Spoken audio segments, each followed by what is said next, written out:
It started with a phone call. Sarah's tone was rushed, distracted, like I was interrupting something. She said, "Mom, about dinner on Sunday? We're going to have to cancel. Kyle's boss just called and we might have to go out of town. Last minute, it's just a bit chaotic here. Sorry, I didn't say much. Just told her I understood, even though I didn't. I'd already started preparing the dessert. I had picked up the good plates from the storage cabinet and even ironed the napkins, something I hadn't done in years. I told myself not to take it personally. I told myself that they must really be overwhelmed, but something didn't sit right. The next day, I went to the grocery store. I ran into Helen, a woman from the church I sometimes chat with after Sunday service. Hold on a moment before we move forward. Let us know where in the world you're watching from. And if you're loving these stories, don't forget to hit subscribe. Tomorrow's episode is going to be absolutely mind-blowing. She smiled politely and said, "It was so nice seeing your family all together yesterday at Stonebrook Bistro. Your daughter looked beautiful. What a lovely family." I stared at her for a moment, pretending I didn't hear it right. "Sorry. I just meant Sarah. I saw her at Stonebrook." It must have been some special celebration. The whole table was filled. "Your grandkids looked so happy." I nodded slowly. But inside, something inside me crumbled in silence. That restaurant wasn't far from my house. It was the same one where we celebrated my birthday 2 years ago, the last time they did anything that felt sincere. I went home and sat at the kitchen table for a long time.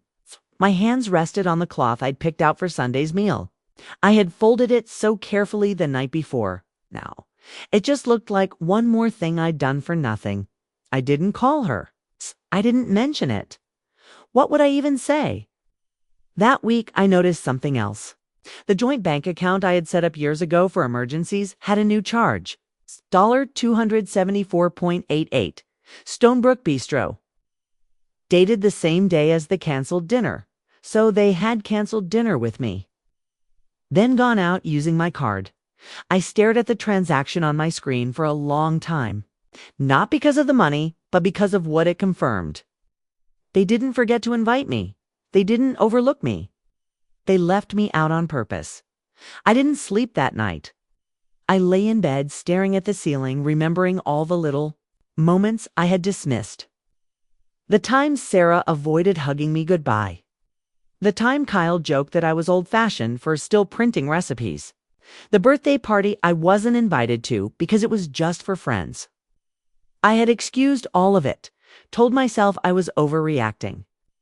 But now I saw it for what it was. A quiet campaign to make me feel like a burden. I woke up the next morning and went straight to the bank. I asked them to remove Sarah from the emergency account. I also asked to be mailed copies of all past transactions. The teller was kind, but I could feel her glance linger. Maybe she'd seen this before, parents taken for granted by their grown children at home. I opened the old desk drawer in the dining room.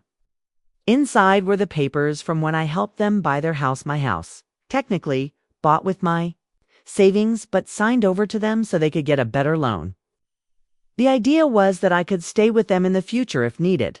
That was our verbal agreement. It was never written down. I had believed them. Over the next few days, I kept to myself. Sarah didn't call. Neither did Kyle. Not even the kids. Though I suspected that wasn't their choice. I knew better than to blame the children. They were sweet when they were younger. It was the adults who had changed. One evening, I walked to the mirror near the entryway. I looked at myself, really looked. My eyes had grown more tired and the lines around my mouth had deepened. But I was still there. Still the woman who raised a daughter mostly on her own. Worked as a teacher for 35 years, who gave up vacations and new clothes too. Helped Sarah through college, and now I wasn't even good enough to be invited to dinner. I opened the laptop and started writing down everything. Every payment, every time I helped. I printed bank statements, gathered receipts. Not for revenge yet.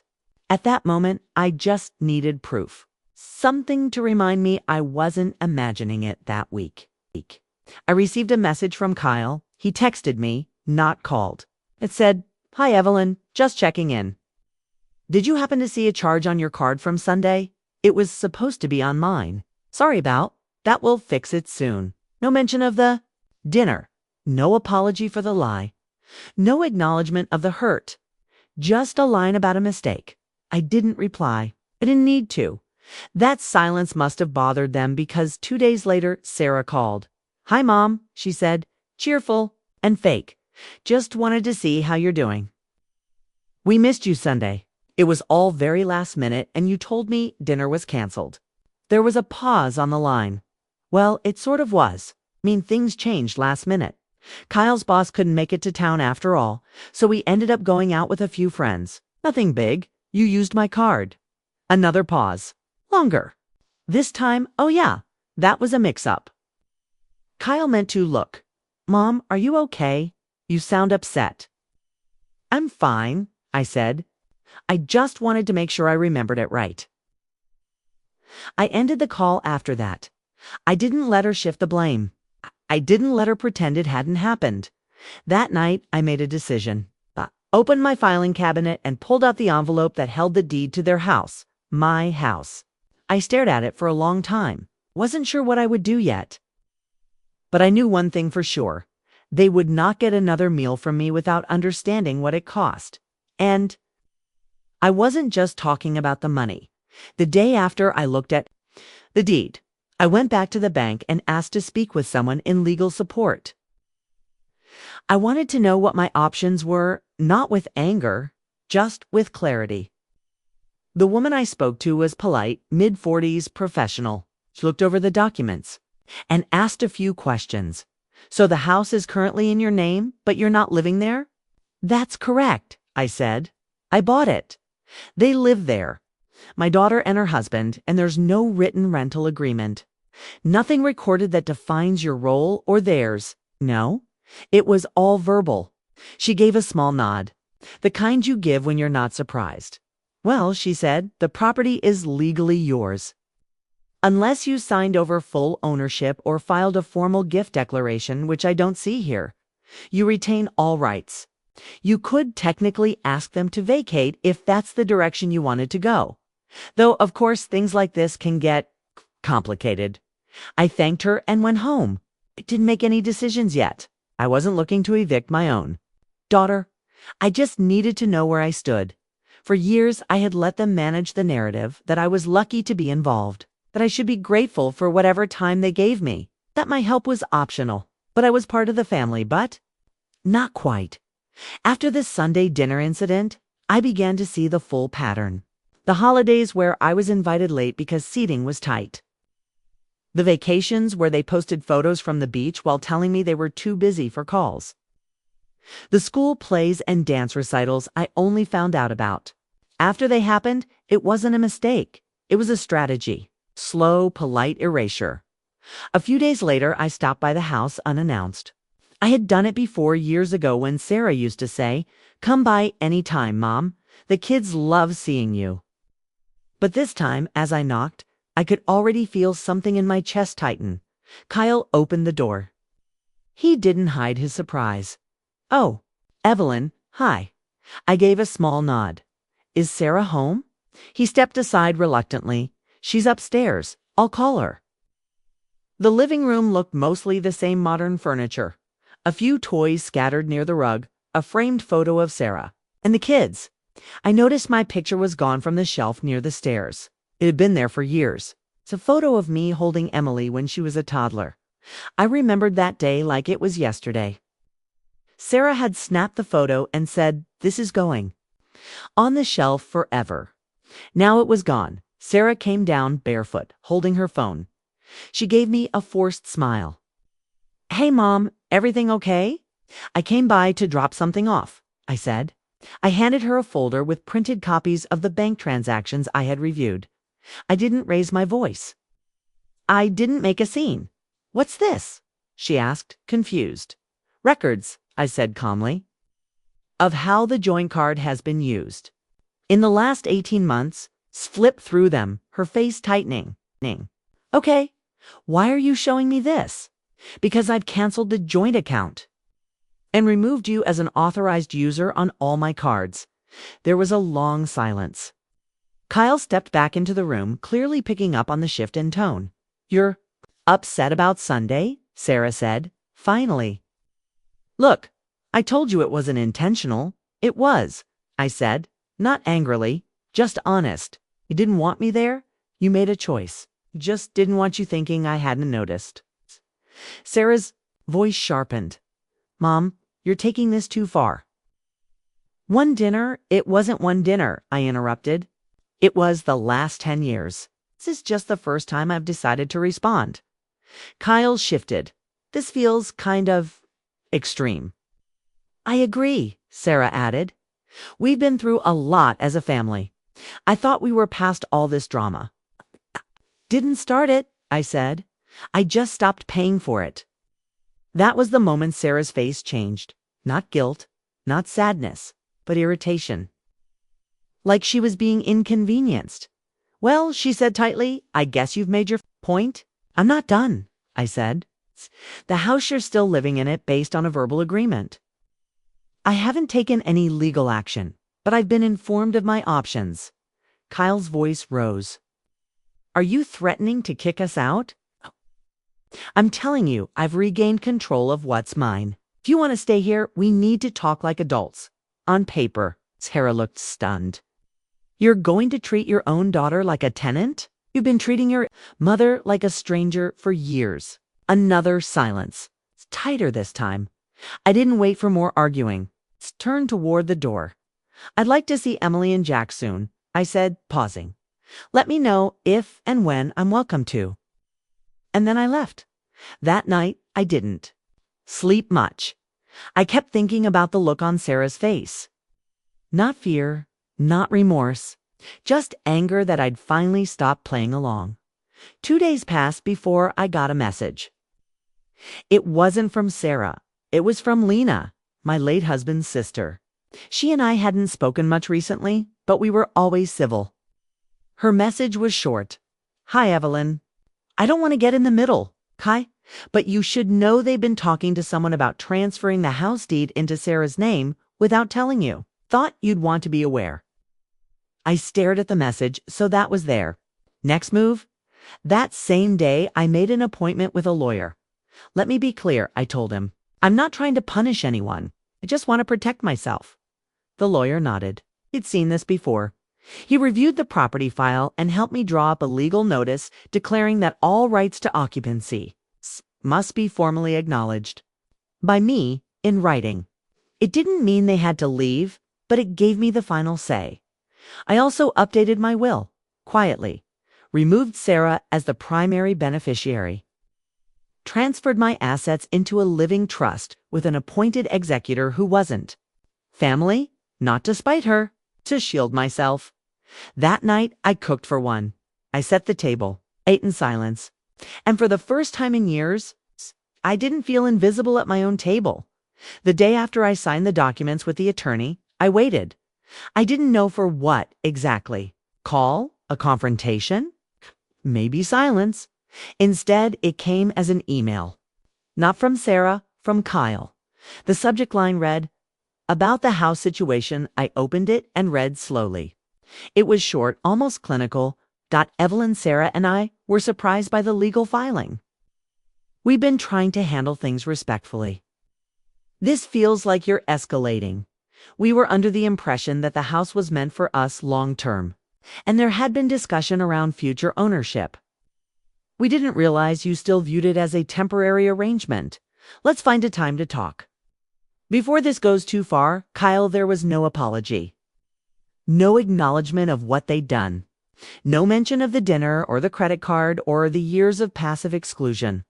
Just a carefully written attempt to regain control of a situation.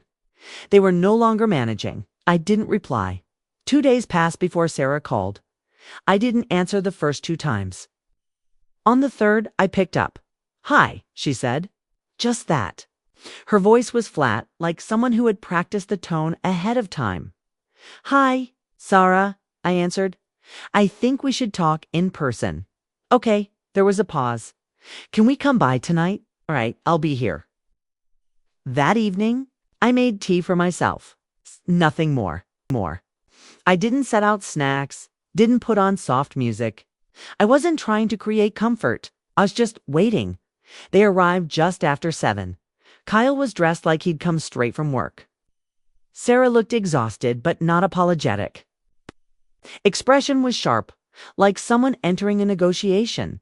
They sat across from me at the small kitchen table. It was the same one I had eaten alone at every Thanksgiving they couldn't attend. The irony wasn't lost on me. Kyle started. So, we looked over the documents your lawyer sent. We're confused. I doubt that, I said calmly. He blinked. Sarah jumped in. This is also unnecessary. You've never done anything like this. I mean, what are we even doing here? Signing legal papers between family? Family wouldn't lie about a dinner and use my money to fund it. That stopped her, but not for long. I told you that was a misunderstanding. No, I said. You told me it was canceled. Then you went without me. That wasn't a mistake. That was a decision. Sarah shifted in her seat. Kyle cleared his throat.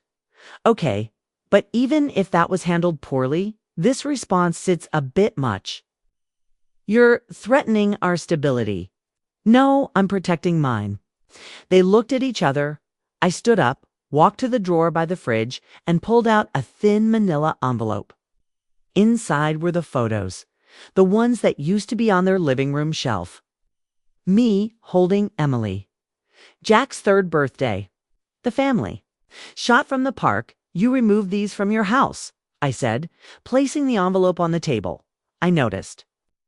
Sarah's face turned red. We redecorated. I figured, I said. It just made things clearer. Kyle sat back. What now? You want us to pay rent? No. I want a formal agreement. On paper, you stay here. You follow terms. You stop acting like this was a gift to be used however you want. Sarah exhaled loudly. And if we don't sign, then you'll need to move out, I said. With no hesitation, I'm not going to debate it. The silence that followed was heavier than I expected. Sarah looked away first. Kyle tapped his fingers on the table, then leaned forward. We'll need a few days. You have them, I said, but just a few. They left without saying goodbye. No hug, no warmth, just footsteps down the front steps and a car door closing. The next morning, found a text from Lena again. Heard from someone in Kyle's office they were planning to refinance the house next month under Sarah's name. Looks like your timing was perfect. It hit me in waves. They had already assumed I was out of the picture. The house I paid for. The house I kept in my name to help them. They had been preparing to cut me out quietly, and they were mad I got there first. That weekend, I didn't hear anything from them, not even a call from the kids. On Monday, I received a letter in the mail not from Sarah or Kyle, but from a mortgage broker. It was addressed to me, but clearly meant for them.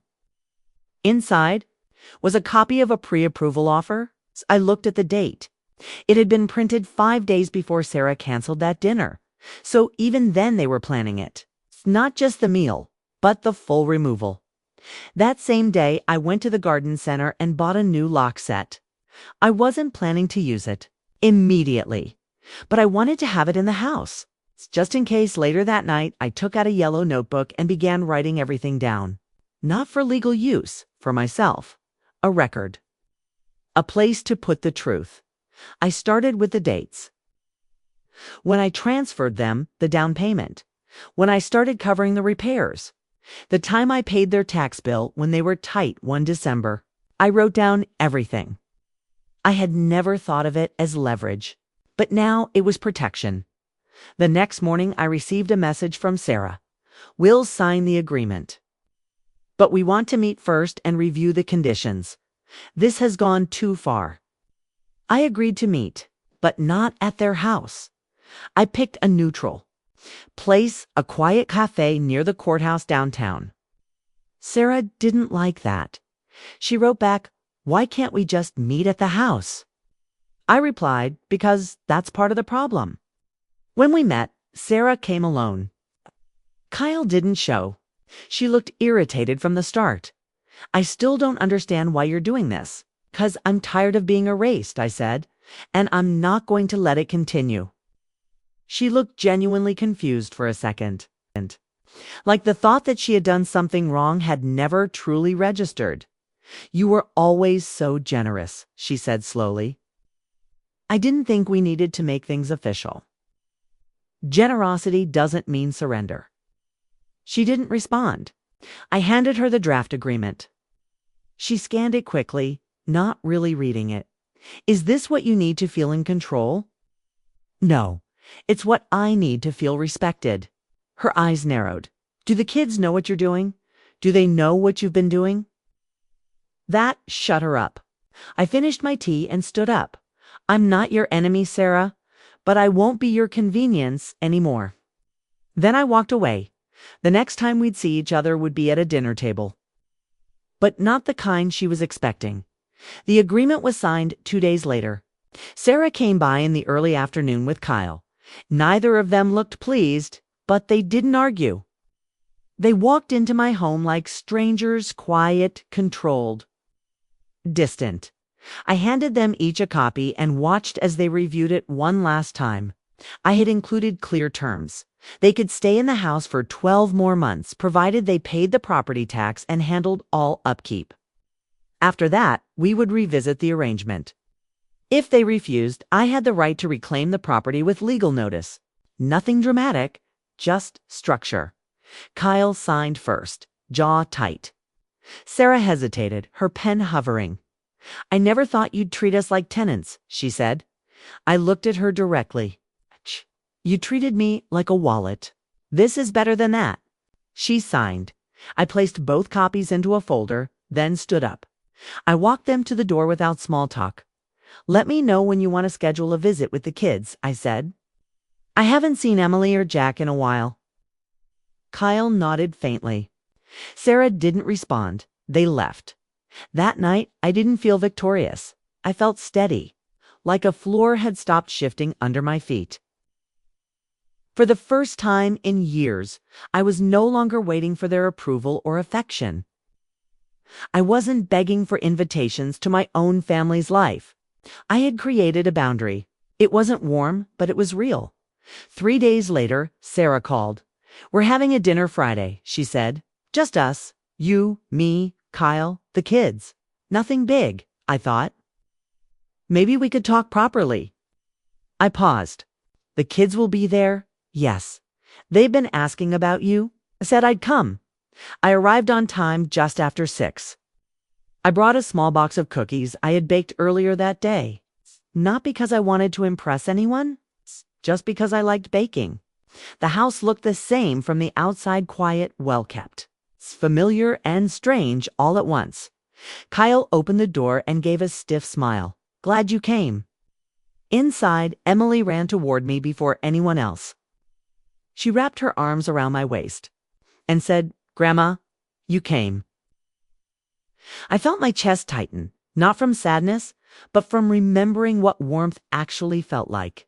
Jack followed behind, quieter but smiling. We made you a card, he said, holding out a folded piece of blue construction paper. On the front was a drawing of me with both of them, and inside, written in Emily's neat handwriting, We love you. Please don't be mad. I knelt down to hug them both. Not mad at you, never have been. Dinner was already on the table. Roast chicken, potatoes, green beans. Nothing fancy, but enough for everyone. We sat. Sarah served the kids first, then Kyle, then me. It was quiet at first, just the sounds of plates, glasses, small clinks of silverware. Emily talked about school. Jack said he got a gold star for reading. Kyle asked if I wanted more potatoes. I nodded. For a few minutes, it felt normal, comfortable. Then Sarah put her fork down. I know things have been tense, she began, but I want to clear something up. I waited. I didn't mean to make you feel excluded, she said. I've just had a lot on my plate. Didn't realize how distant I was being. I looked at her. You didn't realize you left me out of family dinners, or holidays, or birthdays. She sighed. Mom, we didn't mean harm. I believe you, I said. But it doesn't change what happened. Kyle cut in. think this all spiraled because no one talked. We all made assumptions. I looked between the two of them. Didn't assume. I just finally stopped pretending I didn't notice. Sarah's eyes dropped to her plate. Emily asked if she could be excused. Jack followed. Kyle nodded. They left the table quietly, taking their plates with them. Sarah leaned forward. Mom, I know I hurt you. I should have done better. I should have been more present. I just felt like you were always judging me. I blinked. Judging you? She nodded. Like when you gave us the house. You always made comments about how we should be grateful, that we didn't appreciate it. I never said that, I replied. Not once. I gave it because I thought you needed a start. I never asked for anything in return. Exactly, she said. You never ask, but we always felt like you. We're waiting. I sat back. That wasn't pressure, Sarah. That was silence. I didn't say anything because I hoped you'd see what I gave. Not in money, in trust.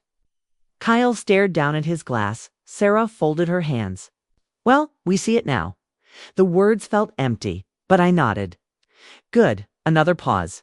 Then I stood. I'm going to head out. Thank you for dinner. Sarah looked surprised. So soon? I don't need to stay long, I said. You invited me. I came. That's enough. I walked to the living room where the kids were watching a cartoon. I knelt beside them. I'm heading out, I said gently. Will you come back soon? Emily asked. I'd like to, I said. That depends on your parents. I kissed both of their foreheads and walked to the door. Kyle followed me out. Do you think things can go back to how they were? I turned to him. I don't think I want them to. He opened his mouth to respond, but I was already halfway down the steps that night. I sat on my own couch, shoes still on, purse still on my lap. I didn't cry. I didn't smile. I just stared out the window. They had tried to patch things, but it wasn't for me. It was for their comfort, their convenience. They wanted the version of me that stayed silent and paid for everything. They didn't want the version that asked questions or set limits, but that version was gone. The next day, started packing a few small things. My birth certificate, the title to the house, my insurance paperwork, the original deed. I wasn't moving out. I was preparing for something I didn't fully understand yet. But I knew the next time I stood in that house, it wouldn't be as a guest. It would be as the owner who finally spoke up. A week passed without any contact from Sarah or Kyle. No texts, no calls. Not even a forwarded message from the kids. I spent the time organizing. I wasn't sure what for, but it felt necessary. I sorted through boxes, filed away paperwork, even backed up digital copies of documents. When you've spent years waiting for other people to decide how you fit in too, their lives preparing your own plan feels like breathing again. Then came the invitation. It arrived in a group message. Not a phone call, not even a personal text. It's just a mass message from Sarah, sent to what I assume was a long list of contacts. The message read, Kyle and I are celebrating our anniversary this Saturday with a dinner at the house. 6 p.m. Hope. You can join us. I read it twice. I wasn't sure if she meant to include me or if I had been added by mistake. After everything that happened, I didn't expect to be invited to anything casual. Still, I didn't reply. I needed time to think. On Friday, the day before the dinner, I received a phone call from Lena. I know you don't like gossip, she said, but I think you should know Kyle told someone at his office. They're using the dinner to announce that they're officially taking over the house. I sat down. What do you mean? He said something like, we've got things sorted now. We'll handle the deed next month. It'll be ours soon anyway. Sounded smug, but we have a signed agreement. I know, Lena said. That's why I'm calling you. After the call ended, I opened the filing cabinet, where I kept the signed tenancy agreement. I reread every word. My signature. Kyle's, Sarah's. Witness dated clear. Nothing in the document gave them ownership. Nothing allowed for automatic transfer. They couldn't just claim the house as theirs because they wanted to. Still, I didn't feel settled. I felt challenged. As if this dinner was more than a celebration. It was a statement. Another step in their quiet plan to erase me from something I'd built, so I made a decision. I would attend the dinner. But this time, I wouldn't come as the guest who tiptoes around discomfort. I wouldn't sit in silence while being treated like a decoration.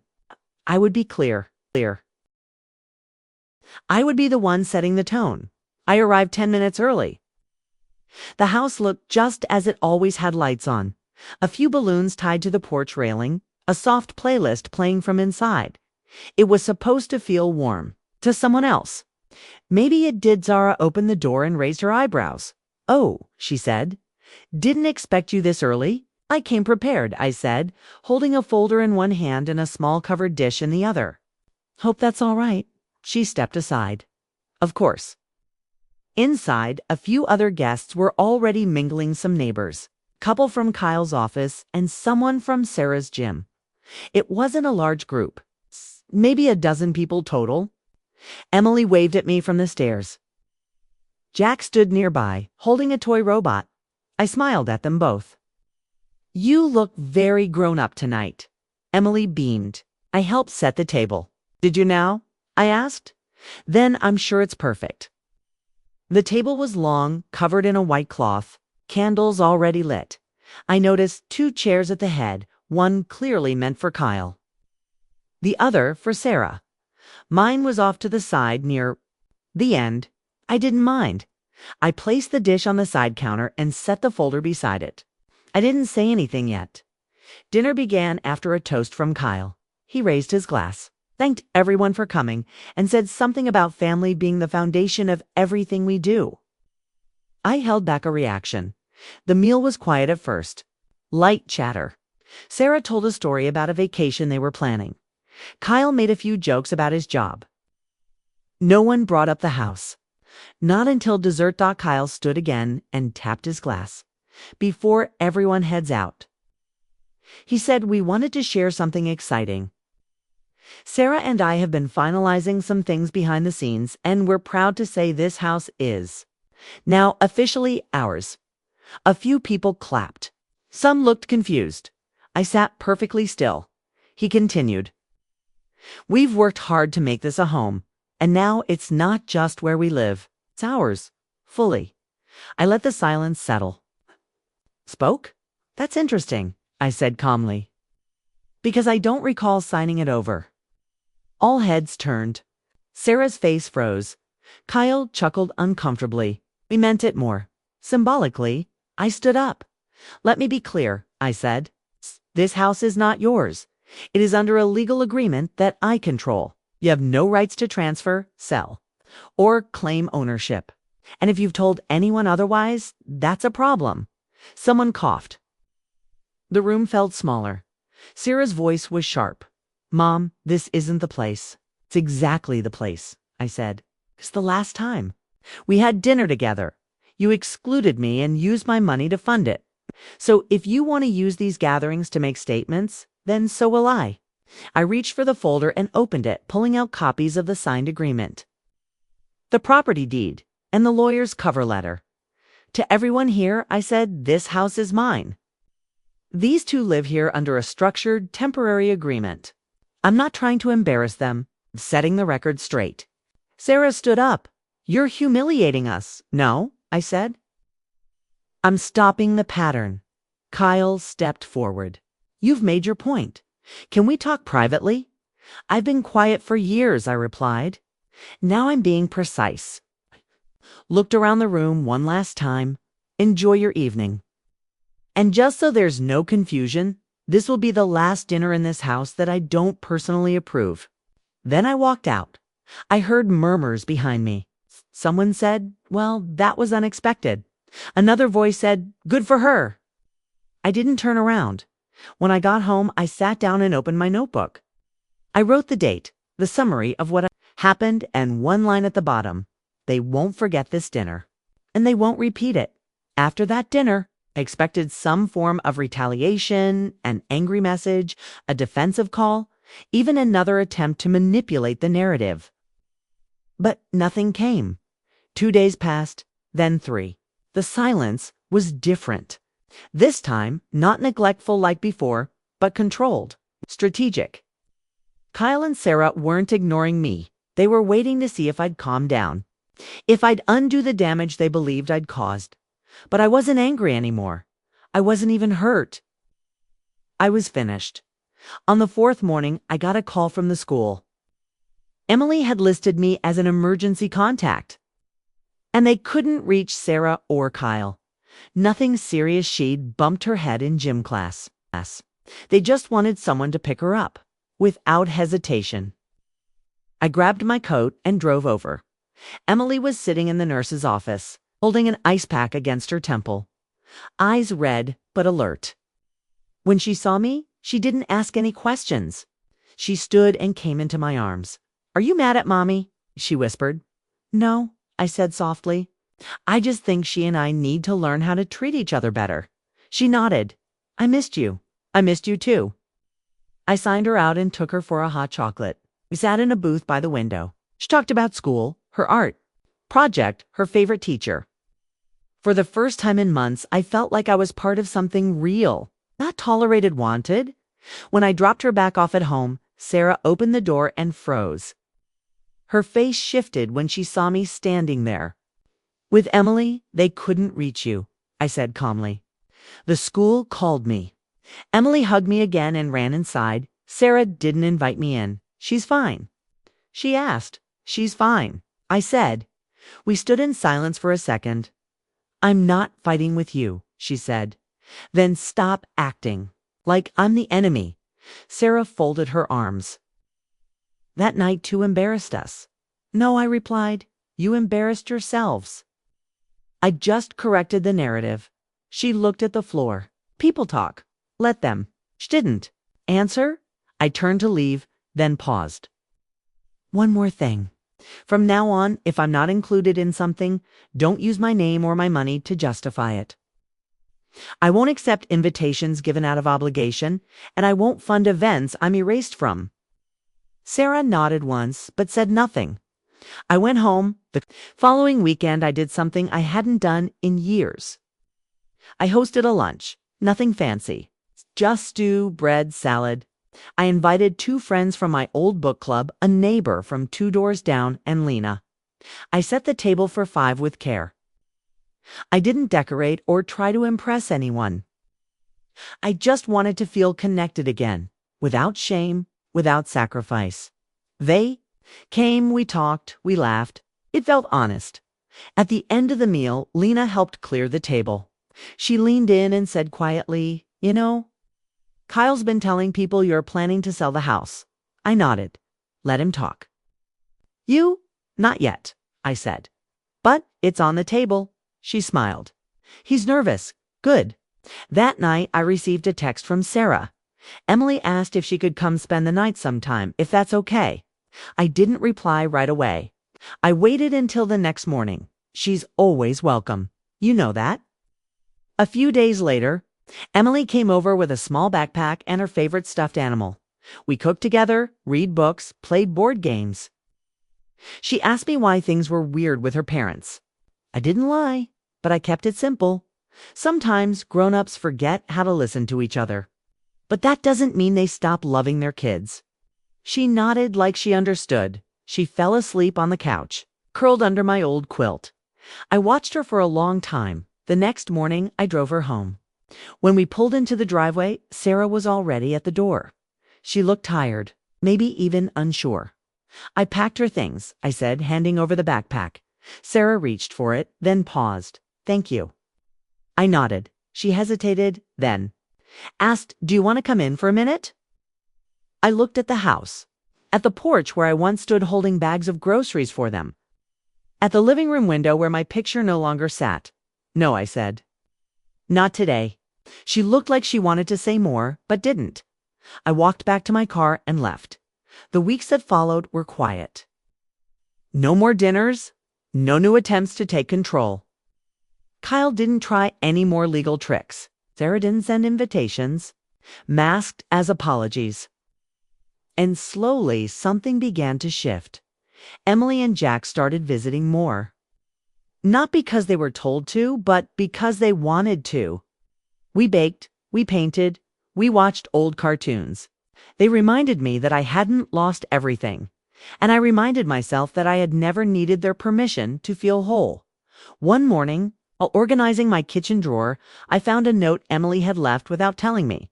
It said, "Grandma, your house is my favorite place." I folded the note and placed it in my notebook, the one I had started months ago. It sat there beside the bank records, the agreement copies, the receipts, the entire trail of a journey I didn't ask to be on, but had finally taken control of. I made myself breakfast. I set the table for one. No candles, no guests, just me.